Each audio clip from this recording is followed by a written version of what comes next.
Hello students, welcome to our channel health care tutorials. हमारा जो topic चल रहा था ओबीजी में, हम आपको ओबीजी जो है पढ़ा रहे थे, वहाँ पर हमने एक्सटर्नल जेनाइटल ऑर्गन्स को ख़त्म कर दिया था। आज का ये डायग्राम देखकर आप समझ गए होंगे कि ये इंटरनल जेनाइटेलिया की बात हो रही है। फीमेल रिप्रोडक्टिव सिस्टम के इंटरनल जेनाइटल ऑर्गन्स की बात यहाँ पर हम करेंगे, जिसका डायग्राम आपको यहाँ पर एक इमेज में दिखाया गया है। एक आप देखें, अगर इसको डायग्राम यहाँ पर बनाया गया है, इसको अगर आप देखें, ऐसा होता है आपका जो फीमेल रिप्रोडक्टिव सिस्टम का इंटरनल जेनाइटेलिया होता है, उसका जो एलएस शेप आप देखते हैं, एलएस लॉन्गिट्यूडनल सेक्शन जो आप देखते हैं, उसका डायग्राम कुछ ऐसा आपको दिखाई देता है। इसमें आप देखते हैं मेनली इंटरनल जेनिटल ऑर्गन्स में 4 ऑर्गन्स आते हैं: vagina, uterus, fallopian tube and ovaries. In 4 organs को मैं टिक कर देता हूं। सबसे पहले ये आपका हो जाता है वेजाइना, ये हो जाता है आपका यूट्रस, ये हो जाता है आपका फैलोपियन ट्यूब और ये हो जाते हैं आपके ओवरीज। ये 4 ऑर्गन्स जो है ये मेन होते हैं, और इसके जो आप सराउंडिंग में देख रहे हैं, इनके पार्ट्स, इनके सपोर्टिंग स्ट्रक्चर्स, इनके एसोसिएटेड स्ट्रक्चर्स, वो आपको यहाँ पर दिखाए गए हैं। तो ये ऐसा कुछ डायग्राम होता है फीमेल रिप्रोडक्टिव सिस्टम का इंटरनल जेनाइटेलिया का। अगर आप लॉन्गिट्यूडनल सेक्शन में देखते हैं, यहाँ पर आप क्या देखते हैं, ये वेजाइना होता है। आपने एक्सटर्नल जेनाइटेलिया में वेजाइनल एंट्रोइटस की बात की थी, वेजाइनल ओपनिंग की बात की थी। उसी ओपनिंग से जुड़ करके ये वेजाइनल वॉल, ये वेजाइना जो है यहाँ इंटरनल ऑर्गन में अंदर की ओर पाई जाती है। ये वेजाइना जो है यहाँ पर पाई जाएगी। तो एक एक ऑर्गन को हम यहाँ पर डिस्कस करते चलेंगे। इमेज आपको यहाँ पर दिखाई गई होगी। वेजाइना जो है लगभग एंटीरियरली, पोस्टीरियरली और 2 लैटरल साइड इसके होते हैं। एंटीरियर, पोस्टीरियर और 2 लैटरल साइड होते हैं। पोस्टीरियरली ये सर्विक्स से जुड़ा है, एंटीरियरली ये वेजाइनल इंट्रोइटस पे ओपन होता है एक्सटीरियर में। इसके दोनों लैटरल वॉल्स जो है ये आपके लैटरल फॉर्निक्स बनाने का काम करते हैं। इसके साथ साथ अगर आप इसमें ऐसे स्ट्रक्चर देखते हैं, ऐसे लाइन स्ट्रक्चर देखते हैं, ये वेजाइनल रिव्जे कहे जाते हैं। आगे आपको लेटर ऑन इसका डिस्कशन दिखाया जा रहा है। तो वेजाइना यहाँ पे आता है, जहाँ पे वेजाइना खत्म होगा यहाँ पे यूट्रस का सर्विक्स पार्ट आएगा। सर्विक्स, उसके बाद ये यूट्रस की बॉडी, बॉडी के बाद ये अपर पार्ट जो होता है यूट्रस का, इसको फंडस कहा जाता है। फंडस से दोनों साइड पर जो है जहाँ पर आपका इंटरस्टिशियल पार्ट होता है, यहाँ से फैलोपियन ट्यूब्स जुड़े होते हैं दोनों साइड पर। ये दोनों साइड पर फैलोपियन ट्यूब्स जुड़ करके, और फैलोपियन ट्यूब का जो एंडिंग पॉइंट होता है ये आपका फिम्ब्रे होते हैं। इनफंडिबुलम जो है वो फिम्ब्रे से एंड होते हैं, जो कि एक प्रोजेक्शन लाइक पार्ट्स होते हैं ये फैलोपियन ट्यूब के। उसके बाद जो है यहाँ पर एक पार्ट आपको दिया है ओवरीज, जहाँ से ओवम रिलीज होता है। पर मंथ एक ओवम जो है यहाँ से रिलीज होता है, जो कि आगे फर्टिलाइजेशन करके जाइगोट बनाने का काम करता है। तो इतना कुछ स्ट्रक्चर आपको यहाँ पर दिखाया गया। अब इन सारे ऑर्गन्स को 1 बाय 1 हम डिस्कस करना स्टार्ट करेंगे।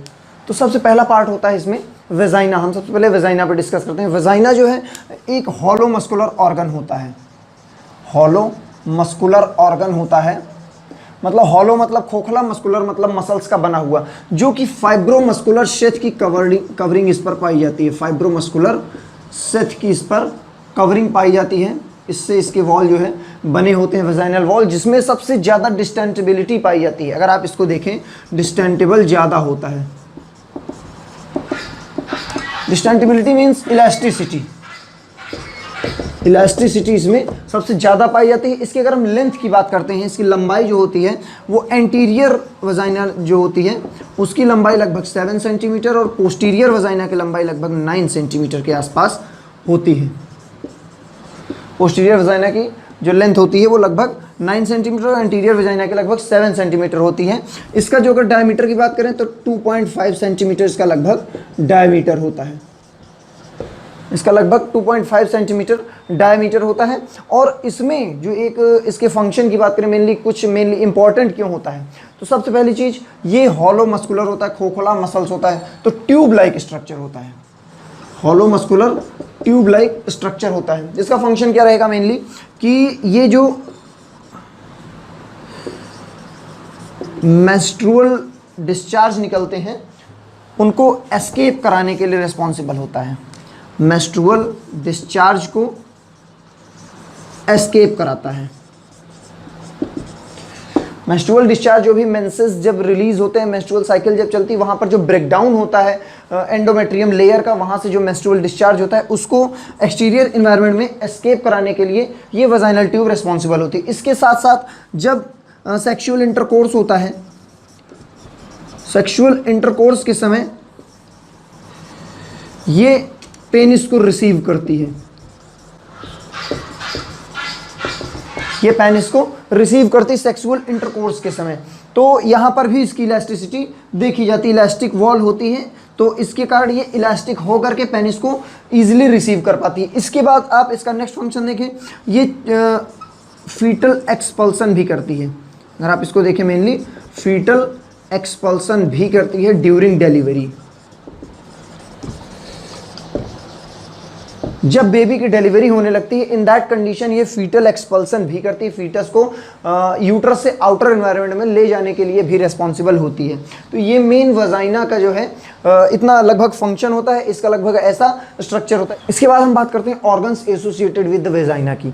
तो ऑर्गन्स ऐसे कौन कौन से हैं जो वजाइना को सराउंड करते हैं, इसको घेरे रहते हैं, इसके आसपास पाए जाते हैं या फिर इससे जुड़े हुए होते हैं। हम उन ऑर्गन्स की बात करते हैं। सबसे पहले हम बात करते हैं एंटीरियर ऑर्गन्स की। तो एंटीरियरली इसके ब्लैडर और यूरेथ्रा पाए जाते हैं, यूरिनरी ब्लैडर और यूरेथ्रा पाए जाते हैं, जो कि इसकी एंटीरियर वॉल से क्लोजली कनेक्टेड होते हैं। इसके बाद नेक्स्ट हम देखते हैं पोस्टीरियर। इसके पोस्टीरियर में पाउच ऑफ डगलस या रेक्टो यूट्राइन पाउच जो होता है उसको पाउच ऑफ डगलस कहा जाता है। जो रेक्टम और यूट्रस के बीच में जो एक स्पेस होता है, एक पाउच लाइक स्ट्रक्चर होता है, उसको पाउच ऑफ डगलस कहते हैं। वो पाया जाता है, रेक्टम पाया जाता है या फिर पेरिनियल बॉडी। पेरिनियल बॉडी को अगर आप ना जानते हो, पेरिनियल बॉडी मतलब जो वजाइनल ओपनिंग या वजाइना मेनली होता है वहां से लेकर के एनल ओपनिंग के बीच का जो एक स्पेस होता है उसको पेरिनियम कहा जाता है। तो जो पेरिनियल बॉडी होती है वो भी इसके पोस्टीरियर पार्ट में ही पाई जाती है, इंटरनल पेरिनियल बॉडी की अगर हम बात करें। इसके बाद लैटरल में देखें, इसके मतलब दोनों साइड में, तो पेल्विक फेसिया होता है जो कि पेल्विक को सराउंड करता है, और इसके साथ साथ यूरेटर, दोनों यूरेटर इसके पाए जाते हैं जो ब्लैडर में ड्रेन करते हैं यूरिन को। उसके बाद इसे पेल्विक फ्लोर की जो मसल्स होती हैं वो भी इसके लैटरल ही, इसके साइड में ही पाई जाती हैं। इसके बाद जो नेक्स्ट ऑर्गन हम देखें, नेक्स्ट सुपीरियर में देखते हैं, इसके ऊपर क्या होता है वजाइना के। तो आप जानते हैं वजाइना ऊपर की ओर सर्विक्स से जुड़ करके यूट्रस का फॉर्मेशन कर रही है। यूट्रस जो है वो सर्विक्स के थ्रू वजाइना से जुड़ा हुआ है ऊपर, तो इसके सुपीरियर में यूट्रस पाया जाता है। इसके बाद इसके इंफीरियर की बात करें, नीचे की ओर बात करें, तो एक्सटर्नल जेनाइटेलिया, जहाँ पे वजाइना ओपन होती है आपके इंट्रोइटस पर, वजाइनल ओपनिंग जहां पर पाई जाती है वो वल्वा का पार्ट है। तो वो वल्वा, वो एक्सटर्नल जेनाइटेलिया इसके इंफीरियर पार्ट में पाया जाता है। इसके बाद जब हम बात करते हैं मेनली वजाइना के स्ट्रक्चर की, तो वजाइना का जो स्ट्रक्चर है ऐसा ट्यूब लाइक हॉलो मस्कुलर जो एक स्ट्रक्चर आपको ऐसा दिखाया गया था। यहाँ पर आपको एक चीज़ बताई गई थी कि जहाँ पर ये सर्विक्स से जुड़ेगा, ऐसा करके जहाँ पर ये सर्विक्स से जुड़ा हुआ था, वो सर्विक्स से जुड़ा हुआ पार्ट, इसका इंटरनल जो पोस्टीरियर पार्ट होता है इसको वॉल्ट कहा जाता है। यहाँ का ये पार्ट जो है ये वॉल्ट कहा जाता है, इसको मेनली वॉल्ट कहा जाता है। ये वॉल्ट पार्ट जो है जहाँ पे सर्विक्स जुड़ता है, यहाँ पर ये इसके फॉर्निक्स का फॉर्मेशन करता है। इसके फॉर्निक्स जो होते हैं, वेजाइनल फॉर्निक्स जो होते हैं, लैटरल सुपीरियर इंफीरियर जो फॉर्निक्स होते हैं, उनका फॉर्मेशन ये वॉल्ट करता है। और इसमें फोल्डेड स्किन भी पाई जाती है जो कि ऐसे लेयर का फॉर्मेशन कर रही है, ऐसे फोल्डेड स्किन एक ऐसी पाई जाती है जिसको वेजाइनल रियूजे कहा जाता है। इनको वेजाइनल रियूजे कहा जाता है, जहाँ पर ये एक फोल्डेड स्किन लाइक स्ट्रक्चर ऐसे पाए जाते हैं। तो ये कुछ स्ट्रक्चर आपका वेजाइनल कैनाल के अंदर या वेजाइनल ट्यूब के अंदर का स्ट्रक्चर समथिंग ऐसा होता है जो कि आगे चल करके सर्विक्स, यूट्रस के सर्विक्स पार्ट पर जुड़ा हुआ होता है। इसके बाद हम लेयर्स की बात करते हैं। वजाइनल वॉल कितने लेयर से मिलकर के बनी होती है, इसका जो स्ट्रक्चर होता है वो कितने लेयर्स ऑफ टिश्यू से मिलके बना होता है। तो सबसे पहले इसकी हम बात करें तो मेनली इसके 3 लेयर्स होते हैं, लगभग इसके मेनली 3 लेयर्स होते हैं। इसमें जो लेयर होती है, अगर हम इनसाइड आउट देखें, अंदर से बाहर की ओर अगर हम चलते हैं, तो जो इनर म्यूकोसल लेयर होती है, इनर इसकी म्यूकोसल लेयर होती है, जहां से एक म्यूकस का सेक्रेशन होता है या म्यूकस लाइनिंग जो है वो इनर में पाई जाती है, जो वेजाइनल रियूजे का फॉर्मेशन कर रहे थे। इसके बाद नेक्स्ट आप देखें इंटरमीडिएट मसल लेयर। इसका इंटरमीडिएट मसल लेयर होती है, मतलब इसके बीच में जो है वो मसल लेयर पाई जाती है, मस्कुलर लेयर होती है, जो इसके फाइब्रो इलास्टिसिटी, जो इसकी इलास्टिसिटी को मेंटेन करने का काम करती है। इसके इलास्टिसिटी को मेंटेन करती है, जिससे क्या होता है, चाइल्ड बर्थ के समय जो एक इलास्टिसिटी चाहिए होती है वो मिल जाती है, सेक्सुअल इंटरकोर्स के समय जो इलास्टिसिटी चाहिए होती है वो मिल जाती है। तो वो सारी चीज़ें ये इंटरमीडिएट जो मस्कुलर लेयर होती है इसका फंक्शन होता है। इसके बाद देखते हैं नेक्स्ट आउटर फाइब्रस लेयर। ये आउटर फाइब्रस लेयर जो होती है, फाइब्रस टिश्यू से जो बनी लेयर होती है, ये क्या करती है, वजाइनल वॉल को एक स्ट्रेंथ प्रोवाइड करती है, एक मजबूती प्रदान करती है, उसका एक स्ट्रक्चर बनाने का काम करती है, संरचना बनाने का काम करती है। तो ये 3 लेयर जो है वजाइनल वॉल को कवर करती है। वजाइनल वॉल इन 3 लेयर से बनी होती है। इसके बाद जो हम अगर बात करें इसमें जो सेक्रीशंस की, तो वजाइना में कोई भी ग्लैंड्स नहीं होती हैं। आपसे जनरली क्वेश्चंस जो है ये वाइवा वगैरह में पूछे जा सकते हैं, वजाइना में कौन सी ग्लैंड पाई जाती है। तो जनरली लोग बार्थोलिन ग्लैंड वगैरह की बातें कर देते हैं, लेकिन वो ऐसा होता नहीं है। वो आपका लेबिया माइनोरा का पार्ट होता है। यहाँ पे क्या होता है, वजाइना में कोई भी लेयर या कोई भी ग्लैंड्स नहीं होती हैं। वजाइना में कोई सी भी ग्लैंड्स नहीं होती, no glands in the vagina. Vagina में कोई सी भी ग्लैंड नहीं होती हैं। इसका जो मॉइस्चराइजेशन होता है, जो वजाइनल वॉल जो है वो इंटरनली जो मॉइस्चर होती है, उसके लिए क्या रिस्पॉन्सिबल होता है, उसके लिए होता है कि सर्विक्स से, सर्वाइकल वॉल से एक ट्रांसुडेट निकलता है। सर्वाइकल वॉल से एक ट्रांसुडेट रिलीज होता है जो कि शीप आउट करता है वजाइनल वॉल को इंटरनली। वजाइनल वॉल को इंटरनली शीप आउट करने के लिए ये ट्रांसुडेट रिस्पॉन्सिबल होता है। अगर ट्रांसुडेट को ना जानते हो, ट्रांसुडेट होता क्या है, नॉन इन्फ्लामेटरी सेक्रीशन जो होते हैं उन्हें ट्रांसुडेट कहा जाता है। जहाँ पे कोई इन्फ्लामेशन नहीं है, कोई ऐसी चीज़ आपको वहाँ पर इंजरी टाइप नहीं दिख रही है, कोई ऐसे एबनॉर्मलिटी नहीं दिख रही, लेकिन फिर भी वहाँ सेक्रीशन निकल रहा है, उसको ट्रांसुडेट कहा जाता है। तो जो सर्विक्स से निकला हुआ ट्रांसुडेट होता है वो जो है इसके मॉइस्चराइजेशन के लिए रिस्पॉन्सिबल होता है।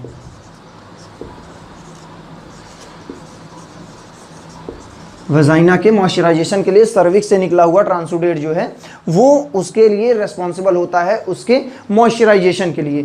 अब अगर वजाइनल कैनाल के अंदर का जो है हम पीएच की बात करें, वजाइनल पीएच, तो ये एक स्ट्रॉन्ग एसिडिक पीएच होता है। इसका पीएच जो है अप्रॉक्सीमेटली 4.5 आता है।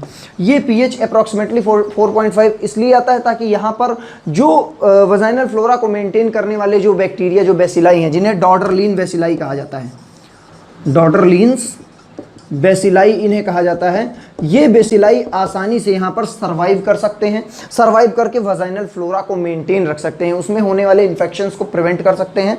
तो डॉर्डरलिन्स बेसिलाई जो है वो इस एसिडिक पीएच पर जो है वर्क करते रहते हैं, जिससे जो है वजाइनल पीएच मेंटेन रहने के कारण जो है ये वहाँ पर सर्वाइव कर पाते हैं।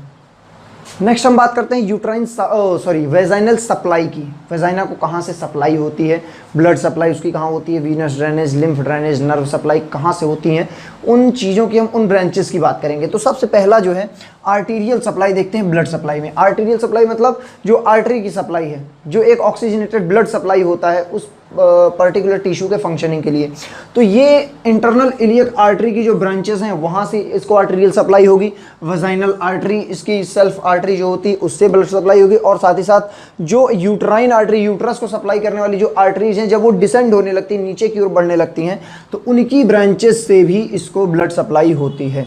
डिसेंडिंग ब्रांच जो होती है यूट्राइन आर्टरी की, उससे भी इसको ब्लड सप्लाई होती है। इसके बाद वीनस ड्रेनेज की जब हम बात करते हैं, इसका वेन्स से जो ड्रेनेज होता है, जो वीनस ड्रेनेज होता है ब्लड का, वो मेनली इसी करस्पॉन्डिंग वेन्स से होता है। मतलब जिस नेम की आर्टरीज आपको दिखाई दे रही हैं उसी नेम की लगभग यहाँ पर वेन्स होती हैं जिनसे इसका वीनस ड्रेनेज होता है। इसके बाद लिम्फ ड्रेनेज की बात करते हैं, मतलब जो लिम्फेटिक ड्रेनेज होता है, लिम्फ फ्लूइड जो होता है वो कहाँ से ड्रेन आउट होता है, तो उसमें जो है इंग्विनल नोड्स हैं, इंटरनल इलियक नोड्स हैं और सैक्रल नोड्स हैं। जो लिम्फ नोड्स होते हैं इन जगहों पर जो पाए जाते हैं, इंग्विनल कैनाल के पीछे जो लिम्फ नोड्स पाए जा रहे हैं, इंटरनल इलियक आर्टरीज के आसपास जो लिम्फ नोड पाए जा रहे हैं, इसमें सैक्रम के आसपास जो लिम्फ नोड्स पाए जा रहे हैं, उनसे जो है इसका लिम्फेटिक ड्रेनेज होता है। इसकी नर्व सप्लाई की बात करते हैं तो पेल्विक प्लेक्सस होता है जो पेल्विक कैविटी में ले जाने के लिए सप्लाई रिस्पॉन्सिबल होता है। पेल्विक प्लेक्सस, उसको जो है ली फ्रैंक हॉजर प्लेक्सस भी कहते हैं, ली फ्रैंक हॉजर प्लेक्सस भी कहा जाता है उस पेल्विक प्लेक्सस को। तो उस पेल्विक प्लेक्सस से सिंपैथेटिक और पैरासिम्पैथेटिक जो सप्लाई इसको होती है नर्व की, वो वहाँ से होती है। तो वजाइना जो है, इसको अगर आपने देखा हो तो ओवरऑल वजाइना के बारे में इतना होता है। इसके बाद हमारा जो नेक्स्ट ऑर्गन आता है फीमेल इंटरनल जेनिटलिया में, वो आता है यूट्रस। यूट्रस जो है, अगर आप यूट्रस की बात करें, समथिंग ऐसा स्ट्रक्चर होता है यूट्रस का, जहाँ पे दोनों ओर से फेलोपियन ट्यूब यहाँ से जुड़ी होती है। ये नीचे का इसका सर्वाइकल पार्ट होता है जहाँ से वजाइना इससे जुड़ी होती है। यूट्रस के 3 मेन पार्ट होते हैं, फंडस, बॉडी एंड सर्विक्स। ये 3 मेन पार्ट होते हैं इस यूट्रस के। अगर हम यूट्रस की बात करें, ये भी एक हॉलो मस्कुलर ऑर्गन होता है।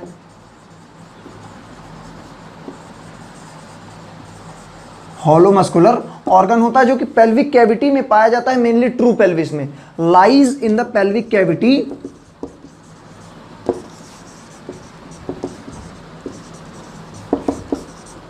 In true pelvis.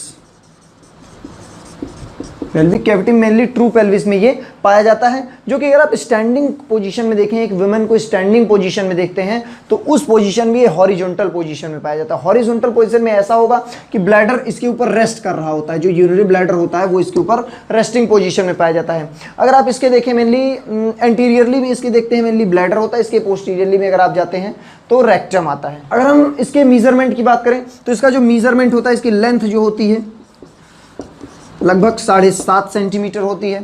इसकी जो ब्रेड्थ होती है, विड्थ जिसको आप कहते हैं, ये लगभग 5 सेंटीमीटर होती है। इसकी जो थिकनेस होती है ये लगभग 2.5 सेंटीमीटर इसकी थिकनेस होती है। तो ये जो है टोटली इसका मीज़रमेंट होता है। इसके अगर हम वेट की बात करते हैं, एक नॉर्मल यूट्रस का जो वेट होता है ये लगभग 40 to 50 ग्राम्स होता है। ये आपको नॉन प्रेग्नेंट यूट्रस की बात की जा रही है, ये जो है ग्रेविड यूट्रस नहीं है, non pregnant uterus, normal uterus की बात की जा रही है। तो ये इसका जो है लेंथ, ब्रेड्थ और थिकनेस होती है, और ये इसका वेट होता है नॉर्मल यूट्रस का। तो जनरली आपने यूट्रस के बारे में इतना देखा है। इसके अगर हम लेयर्स की बात करते हैं, मेनली इसके लेयर्स की अगर हम बात करें, यूट्रस की 3 लेयर मेन होती हैं। लेयर्स जो होती है यूट्रस की वो 3 मेन लेयर होती हैं, जिसमें फर्स्ट लेयर होती है आपकी पेरीमेट्रियम। ये आपको आउटसाइड इन की बात की जा रही है, बाहर से अंदर की ओर जब हम चलते हैं सबसे पहली लेयर होती है पेरीमेट्रियम, जो कि एक फाइब्रस लेयर होती है, जो कि पूरे के पूरे यूट्राइन पार्ट, यूट्रस को पूरा का पूरा बाहर से कवर करने का काम करती है। कवर करने के साथ साथ उसको सपोर्ट देती है, उसका स्ट्रक्चर फॉर्मेशन करती है। इसके बाद नेक्स्ट आता है आपका मायोमेट्रियम लेयर। ये मायोमेट्रियम लेयर जो है ये मसल लेयर होती है, ये मेनली मसल लेयर होती है। मायोमेट्रियम लेयर जो है वो मसल लेयर होती है, जो कि पूरे यूट्रस में फेलोपियन ट्यूब तक, यहाँ सर्विक्स तक फैली होती है, जहाँ से ब्लड वेसल्स और लिम्फ वेसल्स की सप्लाई करती है। ब्लड वेसल्स, लिम्फ वेसल्स, ये सब जो है कंप्लीटली आपके इसी यूट्रस की लेयर से सप्लाई होते हैं। और जो यूट्राइन कॉन्ट्रैक्शन, रिलैक्सेशन, जो भी रिट्रैक्शन की प्रोसेस होती है वो पूरा का पूरा मायोमेट्रियम के कारण ही होता है। ये एक फंक्शनल लेयर कही जाती है। इसके बाद नेक्स्ट आप बात करते हैं एंडोमेट्रियम की। एंडोमेट्रियम जो होती है ये इनर मोस्ट लेयर होती है, जिसका पर मंथ ब्रेकडाउन होता है। इसका जो है पर मंथ ब्रेकडाउन होता है, ये टूट करके फिर से न्यू एंडोमेट्रियम लेयर का फॉर्मेशन करती है मेंस्ट्रुअल साइकिल के बाद। जब भी मेंस्ट्रुअल साइकिल, मेंसेस डिस्चार्ज होते हैं, इन दैट कंडीशन ये एंडोमेट्रियम लेयर का ब्रेकडाउन हो जाता है। ब्रेकडाउन होकर के टूट जाती हैं, निकल जाती हैं, बाहर निकल जाती हैं। उसके बाद फिर से इनका न्यू लेयर का फॉर्मेशन होता रहता है। तो ये 3 इसकी मेन लेयर्स होती हैं, जो कि यूट्राइन वॉल का फॉर्मेशन करने का काम कर रही हैं। इसके बाद हम बात करते हैं organs associated with the uterus. Uterus को सराउंड करने वाले, इसको जोड़ के रखने वाले, इससे जुड़े हुए सारे ऑर्गन्स कौन कौन से होते हैं, हम उनकी बातें करते हैं। तो सबसे पहला अगर हम इसके एंटीरियर देखें, इसके सामने की ओर देखें, तो यूट्रोवेसिकल पाउच और ब्लैडर इसके सामने की ओर पाया जाता है। इसके बाद नेक्स्ट पोस्टीरियर पार्ट में देखें, पाउच ऑफ डगलस या रेक्टोयूट्राइन पाउच, और उसके साथ साथ रेक्टम जो है इसके पोस्टीरियर, इसके पीछे पाया जाता है। इसके लैटरल में अगर हम बात करते हैं तो ब्रॉड लिगामेंट्स होते हैं, जो कि इसको सपोर्ट करने का काम कर रहे हैं। इसके साथ यूट्राइन ट्यूब्स और ओवरीज, ये जो है इसके लैटरल दोनों साइड में पाए जाने वाले ऑर्गन्स होते हैं। इसके बाद नेक्स्ट आप देखिए सुपीरियर, इसके ऊपर जो है वो इंटेस्टाइन्स पाई जाती हैं। इसके ऊपर जो है आप देखेंगे तो इंटेस्टाइन का स्ट्रक्चर जो है आपको देखने को मिलेगा। उसके बाद इंफीरियर में आप पार्ट में देखते हैं जिसका वेजाइना जो है इसके इंफीरियरली इसके नीचे की ओर पाया जाता है। इसके बाद हम बात करते हैं इसके सपोर्टिंग स्ट्रक्चर्स की। जो यूट्रस की पेल्विक फ्लोर मसल्स होती हैं, जो यूट्रस जिनसे घिरा हुआ होता है, उन मसल्स को और उसके साथ साथ यूट्रस को सपोर्ट करने वाले ऐसे कौन कौन से लिगामेंट्स, ऐसे कौन कौन से सपोर्टिंग स्ट्रक्चर्स होते हैं, उनकी बात हम आगे करते हैं। सपोर्टिंग लिगामेंट्स, यूट्रस को सपोर्ट करने वाले कौन कौन से लिगामेंट्स होते हैं जो इसकी यूट्राइन वॉल को सपोर्ट करते हैं। क्योंकि आप जानते हैं प्रेगनेंसी के समय जो एक यूट्रस का नॉर्मल वेट होता है 5 to 6 kg तक, मैक्सिमम 5 to 6 kg तक जो है वो बढ़ सकता है। इन दैट कंडीशन यूट्रस को सपोर्ट की ज़रूरत होती है। तो उस समय जो सपोर्ट करने वाले जो सपोर्टिंग स्ट्रक्चर्स होते हैं, लिगामेंट्स होते हैं, उनकी हम बातें करते हैं। सबसे पहला है ट्रांसवर्स सर्वाइकल लिगामेंट। ये ट्रांसवर्सली दोनों साइड में जो है यूट्रस को सपोर्ट करने का काम करता है। इसके बाद नेक्स्ट आप देखें यूट्रोसैक्रल लिगामेंट। ये जो है यूट्रस को सैक्रम से जोड़ने का काम करेगा। यूट्रस के सर्विक्स पार्ट को मेनली सैक्रम से जोड़ करके सपोर्ट देने का काम करता है। प्यूबो सर्वाइकल लिगामेंट्स, ये जो है सर्विक्स को जो है सिम्फाइसिस प्यूबिस से जोड़ने का काम करेगा। यूट्रस में सर्विक्स को जो है सिम्फाइसिस प्यूबिस से जोड़ करके सपोर्टिंग करने का काम करता है। इसके बाद हम बात करते हैं ब्रॉड लिगामेंट्स की। ब्रॉड लिगामेंट में हम देखते हैं मेनली ये क्या करता है, साइड वॉल्स, जो यूट्रस की साइड वॉल्स होती हैं उससे हैंगिंग पोजीशन में पाया जाता है, लटकता हुआ पाया जाता है और साइड वॉल्स को सपोर्ट करने का काम करता है ये ब्रॉड लिगामेंट। इसके बाद हम देखते हैं mainly round ligament. Round ligament जो है ये ब्रॉड लिगामेंट के पीछे से ही पास हो करके और नीचे जाकर के पूरा सर्विक्स तक सपोर्ट करने का काम करेगा। मेनली जो है लेबिया जो होते हैं वहां तक जो है पूरा स्ट्रक्चर सपोर्ट करने का काम करता है। इसके बाद नेक्स्ट आता है आपका ओवरियन लिगामेंट। ओवरियन लिगामेंट जो होते हैं ये भी मेनली यूट्रस के कॉर्नुआ पार्ट से अराइज हो रहे हैं। यहाँ पर आपका राउंड लिगामेंट था, ये भी यूट्रस कॉर्नुआ पार्ट से अराइज हो रहा था, जो कि इसके ब्रॉड लिगामेंट्स के फोल्ड्स के पीछे से होकर के सपोर्ट करे। तो वैसे ही ओवरियन लिगामेंट जो होता है ये भी कॉर्नुआ पार्ट से अराइज होता है और उसके बाद आगे चलकर ओवरीज को जो है वो सपोर्ट करता है, ओवरीज को इसके साथ जोड़ करके रखने का काम करता है। तो ये कुछ आपको लिगामेंट्स दिए गए हैं जिनका जो है स्ट्रक्चर आपको देखने को मिलेगा यूट्रस के सपोर्टिंग स्ट्रक्चर के रूप में। इसके बाद हम बात करते हैं यूट्रस के पार्ट्स के, यूट्रस के कौन कौन से पार्ट्स होते हैं। अगर हम बात करते हैं पार्ट्स ऑफ यूट्रस की तो मेनली आपको ये ऐसा एक स्ट्रक्चर दिखाया गया जहाँ पे यूट्रस के सारे पार्ट्स आपको यहाँ पर डिनोट किए गए हैं। मेनली ये सबसे अपर पार्ट जो होता है इसको फंडस बोला जाता है। यूट्रस का सबसे ऊपर वाला पार्ट जो होता है ये इसका फंडस कहलाता है। यहाँ पे जो दोनों साइड, दोनों एंगल्स जहाँ पे फेलोपियन ट्यूब ज्वाइन करते हैं, जो अपर एंगल्स होते हैं इन्हें कॉर्नुआ बोला जाता है। और इसके अंदर का जो एक ट्रायंगुलर शेप, ये स्पेस आपको दिखाया गया है, ये एक जो ट्रायंगुलर शेप आपको जो एक स्पेस दिखाया गया है यहाँ पर ट्रायंगुलर शेप, ये आपका कैविटीज़ का कहा जाता है। मेनली इसके यूट्राइन कैविटीज़ को बोलते हैं। उसके बाद इसका नीचे वाला पार्ट जो होता है इसको सर्विक्स बोलते हैं, जहाँ पर इसका ये नैरो एंड एक नेक बनाने का काम कर रहा है, ये इसका सर्विक्स कहलाता है। सर्विक्स और फंडस के बीच में आपका ये बीच वाला जो पार्ट होता है इसको बॉडी कहा जाता है।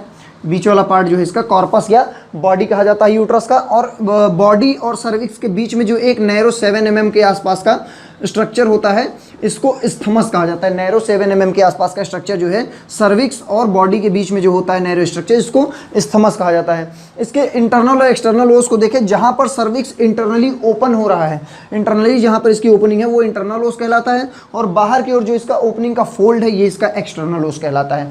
इन इंटरनल और एक्सटर्नल ओस के बीच में जो एक स्पेस होता है इसको सर्वाइकल कैनाल कहा जाता है। इन दोनों ओस के बीच में जो स्पेस है उसको सर्वाइकल कैनाल कहा जाता है। तो इतने पार्ट जो होते हैं ये यूट्रस के इतने पार्ट होते हैं जो कि किसी ना किसी यूट्रस फंक्शन में रिस्पॉन्सिबल होते हैं। यूट्रस का जो मेन फंक्शन होता है आपको पता ही होगा कि ये चाइल्ड बियरिंग करता है प्रेगनेंसी के समय। प्रेगनेंसी के समय चाइल्ड बियरिंग का इसका मेन फंक्शन होता है और एक्सपेल आउट करता है जब डिलीवरी होती है बेबी की तब। इसके साथ साथ इसका कॉन्ट्रैक्शन रिट्रैक्शन का फंक्शन होता है बेबी को एक्सपेल आउट करने के लिए। तो यूट्रस के ये मेन फंक्शन होते हैं। एट लास्ट यूट्रस फंक्शन के बाद जो हम बात करते हैं वो आता है हमारा सप्लाई का। यूट्रस की जो सप्लाई होती है, कौन कौन सप्लाई है, जैसे ब्लड सप्लाई की बात करते हैं। ब्लड सप्लाई में दो सप्लाई आपकी आर्टेरियल सप्लाई है, वीनस ड्रेनेज है। जो इसकी आर्टेरियल सप्लाई वो मेनली यूट्राइन आर्टरी और ovarian artery. Uterine artery, ovarian artery ये पार्ट होते हैं इंटरनल इलियक आर्टरी के। अगर आप देखें मेनली इंटरनल इलियक आर्टरी को, उसके पार्ट होते हैं, उसकी ब्रांचेज होती हैं, तो वहाँ से इसको आर्टेरियल सप्लाई होती है। अगर इसके वीनस ड्रेनेज की बात करें, जो डीऑक्सीजनेटेड ब्लड ड्रेन आउट होता है